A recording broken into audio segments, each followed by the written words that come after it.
શનિદેવ મંદિરે ઉમટ્યું ભક્તોનું ઘોડાપુર। તેલ અભિષેક અને મહાઆરતી યોજાઈ। વડોદરા ન્યાયના દેવતા શ્રી શનિદેવ મહારાજના જન્મોત્સવ નિમિત્તે મીરા 4 રસ્તા પાસે જલારામનગર સ્થિત નવગ્રહ મંદિર ખાતે ભવ્ય ધાર્મિક કાર્યક્રમો યોજાયા હતા।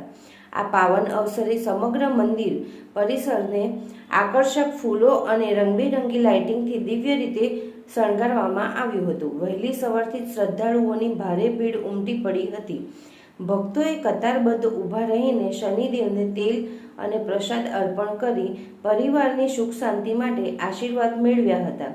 મંદિર અને પરિસરમાં આયોજિત વિશેષ ભજન કીર્તન અને દિવ્ય મહાઆરતીમાં મોટી સંખ્યામાં લોકો જોડાયા હતા, જેનાથી સમગ્ર વાતાવરણ ભક્તિમય બની ગયું હતું।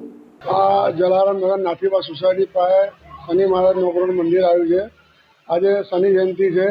સવારે 9:30 થી 12:30 હવન રાખ્યું હતું, 12:30 આરતી રાખી હતી ને સવારે બધી આરતી ભાવિ ભક્તો તેલ ચડાવવા માટે બધા ભાવિ ભક્તો આવતા હતા। સવારની ભીડ મંદિર ફૂલોથી શણગારવામાં આવે છે, લાઇટો ફૂલોથી મંદિર શણગાર્યું છે ને બુંદીનો પ્રસાદ રાખવામાં આવ્યો છે। મંદિર સાંજે શું આજે મંદિરમાં સાંજે 7 વાગે આરતી છે। બુંદીનો મહાન પ્રસાદી રાખી છે। બુંદીનો પ્રસાદ। આપનું નામ? મનોજ જોશી।